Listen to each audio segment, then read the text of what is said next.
Hello दोस्तों, आज के इस वीडियो में हम बात करेंगे उन 4 सिद्धांतों के बारे में, उन 4 प्रिंसिपल्स के बारे में जो हमारे भूतपूर्व राष्ट्रपति श्रीमान एपीजे अब्दुल कलाम सर के द्वारा बताए गए हैं। उनका मानना था कि ये जो 4 नियम हैं, ये जो 4 प्रॉमिसेस हैं, वो हर स्टूडेंट को और हर इंसान को खुद पर अप्लाई करना चाहिए। अगर कोई भी स्टूडेंट या कोई भी इंसान इनको अपने जीवन में उतार लेता है और उनको फॉलो करता है तो इस दुनिया में ऐसी कोई चीज नहीं है जो उस इंसान के कदमों में ना गिर जाए। इन 4 प्रिंसिपल्स को हम पूरी डिटेल्स में समझेंगे ताकि आपको इनको फॉलो करने में आसानी रहे। तो ध्यान से इस वीडियो को लास्ट तक देखें और इसकी एक भी सेकंड बर्बाद ना करें, क्योंकि इसका एक एक शब्द बहुत कीमती है। रूल नंबर 1, हमेशा अपने आप को याद दिलाएं कि आपका लक्ष्य बहुत बड़ा है। अपने आप को बोलिए कि I will have great aim. दोस्तों, सन 1958 की बात है। डॉक्टर एपीजे अब्दुल कलाम एक पायलट बनना चाहते थे। उन्होंने मेहनत करके पायलट बनने के लिए सारी परीक्षाएं पास कर ली, लेकिन पायलट की वैकेंसी में केवल 8 सीट ही थी और डॉक्टर एपीजे अब्दुल कलाम 9वें नंबर पे थे। अब उनका सिलेक्शन केवल तभी हो सकता था जब उनके ऊपर के 8 कैंडिडेट्स में से या तो कोई अपनी वैकेंसी छोड़ दे या फिर मेडिकल में आउट हो जाए। लेकिन उनको इस बात का काफी डिसअपॉइंटमेंट हुआ कि उनका केवल एक रैंक की वजह से वो सिलेक्शन से आउट हो गए। लेकिन उन्होंने ये स्वीकार किया कि it was a disappointment for me but disappointment could not defeat me, यानी कि मैं निराश जरूर हुआ था लेकिन निराशा कभी मुझे हरा नहीं सकी। उन्होंने ठान लिया था कि भले ही पायलट बनके एयरक्राफ्ट ना उड़ा सकूं, लेकिन एक इंजीनियर बनके, एक साइंटिस्ट बनके मैं एयरक्राफ्ट जरूर बना सकता हूँ, मिसाइल बना सकता हूँ, रॉकेट बना सकता हूँ। और दोस्तों, ये तो किसी को नहीं पता कि अगर डॉक्टर एपीजे अब्दुल कलाम पायलट बनते तो वो कहाँ तक पहुँच पाते। लेकिन उन्होंने इस बात को जरूर साबित किया कि अगर वो पायलट नहीं बन पाए तो उन्होंने मिसाइल्स और रॉकेट जरूर बना दिए। और वो भले ही इंडियन एयरफोर्स के पायलट नहीं बन पाए, लेकिन राष्ट्रपति जरूर बने, जो कि तीनों सेनाओं के कमांडर इन चीफ होते हैं। और तीनों सेनाओं में आर्मी, नेवी और एयरफोर्स भी होती है। दोस्तों, उनका कहा गया रूल नंबर 1 कि हमेशा अपने आप को बोलिए कि I will have great aim, मैं अपना लक्ष्य ऊंचा रखूंगा। ये प्रॉमिस हमेशा अपने आप को याद दिलाते रहें। रूल नंबर 2, दोस्तों, रूल नंबर 1 के बाद में बात करते हैं रूल नंबर 2 की। रूल नंबर 2 है हमेशा अपने आप से बोलिए कि I will continuously acquire knowledge, यानी कि मैं हमेशा लगातार ज्ञान हासिल करता रहूंगा। दोस्तों, अब उनके इस दूसरे रूल को हम उन्हीं की जीवनी से समझते हैं। डॉक्टर एपीजे अब्दुल कलाम को मिसाइल मैन के नाम से भी जाना जाता है। वो एक इंजीनियर थे, एक वैज्ञानिक थे।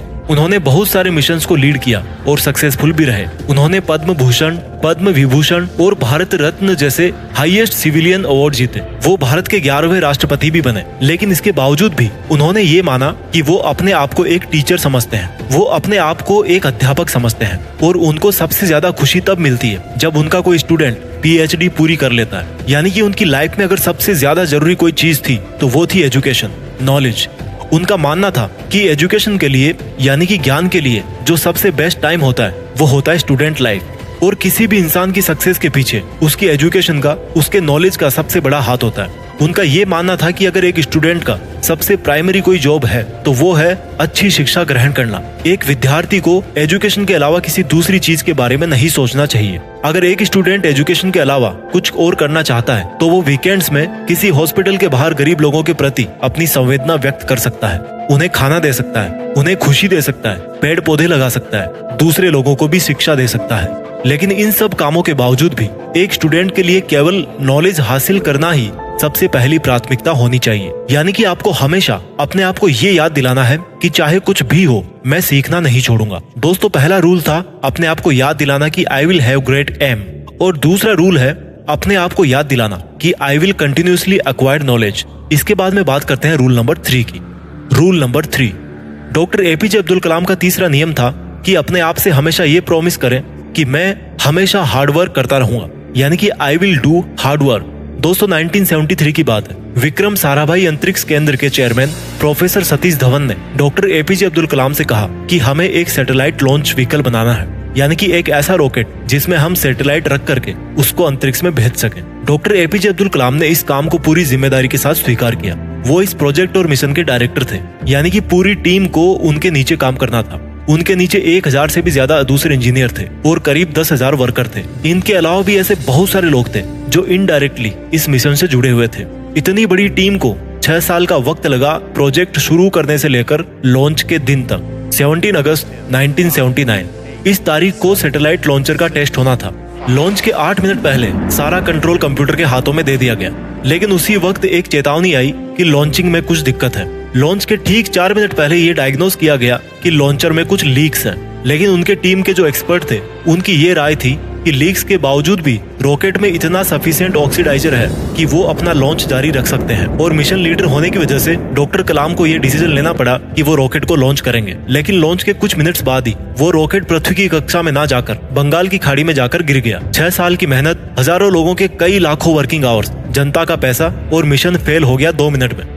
लेकिन जैसा कि डॉक्टर एपीजे अब्दुल कलाम रूल नंबर 3 में बताते हैं कि हमेशा अपने आप को याद दिलाते रहें कि आप कड़ी मेहनत करते रहेंगे। ठीक उसी नियम का अनुसरण करके डॉक्टर कलाम ने अपनी टीम के साथ 1 साल और कड़ी मेहनत करी और प्रोजेक्ट के शुरू होने के 7 साल बाद आखिरकार उन्होंने साबित करके दिखाया कि कड़ी मेहनत आपकी असफलता को सफलता में बदल सकती है। यानी कि दोस्तों, हमेशा अपने आप से कहते रहें कि I will do hard work. 4 rules में से 3 रूल्स हमने समझ लिए। रूल नंबर 1 था हमेशा अपने आप से कहें कि I will have great aim. Rule number 2, हमेशा अपने आप को याद दिलाएं कि I will continuously acquire knowledge. और रूल नंबर 3 है I will do hard work. अब बात करते हैं रूल नंबर 4 की। रूल नंबर 4, दोस्तों, जो कहानी मैंने आपको रूल नंबर 3 में बताई, जिसमें 7 साल बाद जाकर मिशन सफल हुआ, वहीं से निकल के आता है रूल नंबर 4, यानी कि हमेशा अपने आप को ये याद दिलाते रहें कि आई विल प्रिजर्वेयर एंड सक्सीड। प्रिजर्वेयर का मतलब है लगातार काम करना, चाहे कितनी भी मुसीबत आए, कॉन्स्टेंटली आगे बढ़ते रहना, अपने शब्दों पे और अपने वचनों पे कायम रहना। किसी में इतनी हिम्मत ना हो कि आपके हौसलों को कम कर सके। हम में से ऐसे बहुत सारे लोग हैं जिनकी आंखों में कुछ सपना है, जो कुछ करना चाहते हैं, वो काम करना शुरू करते हैं अपने सपनों पर, लेकिन समय बीतने के साथ साथ उनकी विल पावर कम होती जाती है। दोस्तों, आपको किसी भी कीमत पे अपने हौसलों को नहीं टूटने देना है। डॉक्टर एपीजे अब्दुल कलाम का मानना था कि आप तब तक अपनी जिद मत छोड़िए जब तक आप अपने लक्ष्य तक नहीं पहुंच जाते। और आपका लक्ष्य है आपकी यूनिकनेस, आपका सबसे अलग होना, आपकी पहचान सबसे अलग होना। और आपके इस यूनिक बनने के सफर में आपकी मुसीबतों का सबसे अहम रोल होता है। अगर आपने अपनी मुसीबतों से डरना छोड़ दिया, उन पर से ध्यान हटाकर उनके हल के बारे में सोचना शुरू कर दिया और उस पर काम करना शुरू कर दिया, तो आप किसी ना किसी दिन इस दुनिया में सफल जरूर हो जाओगे। दोस्तों, इस वीडियो के लास्ट में मैं इन चारों रूल्स को रिवाइज कर देता हूँ। रूल नंबर 1, अपने आप को याद दिलाएं कि आपके पास में एक बहुत बड़ा सपना है। You must have a big dream. Rule number 2, अपने आप को हमेशा याद दिलाएं कि आपको कभी सीखना नहीं छोड़ना है। Means you must continuously acquire knowledge. Rule number 3, कड़ी मेहनत करें, मेहनत में कोई कमी ना छोड़ें। और रूल नंबर 4, उस मेहनत को लगातार करते रहें। और ऐसा अगर आप करते रहोगे तो आप एक दिन जरूर सफल हो जाओगे। दोस्तों, आज हमारे बीच में मिसाइल मैन, इंजीनियर, वैज्ञानिक और भूतपूर्व राष्ट्रपति डॉक्टर एपीजे अब्दुल कलाम सर नहीं है। जैसा कि उन्होंने बताया था कि वो अपने आप को एक अध्यापक ही समझते थे। उन्होंने अपनी आखिरी सांस भी Indian institute of management Shillong के स्टूडेंट्स को एक लेक्चर देते हुए ली, जिस लेक्चर का टॉपिक था creating a livable planet earth. वो 4000 वर्ड्स का उनका लेक्चर अनफिनिश्ड ही रहा। मानो उनका कहना ये था जाते जाते कि वापस फिर आऊंगा लौट के। लेकिन प्रकृति के नियम को कौन बदल सकता है। आइए आज हम एक शपथ लें कि जो रास्ता हमारे डॉक्टर एपीजे अब्दुल कलाम सर ने हमें दिखाया, उस पर हम लगातार आगे बढ़ते रहें और अपने वचनों पे कायम रहें और अनंत समय तक डॉक्टर एपीजे अब्दुल कलाम सर को हमारे खुद के अंदर जिंदा रखें और पूरी दुनिया को दिखा दें कि हिंदुस्तान से बेहतर कोई दूसरा देश नहीं हो सकता। अपने सपनों का पूरी रफ्तार के साथ पीछा करते रहिए और देश में खुद के साथ साथ दुनिया में देश का नाम भी कीजिए। जय हिंद, वंदे मातरम।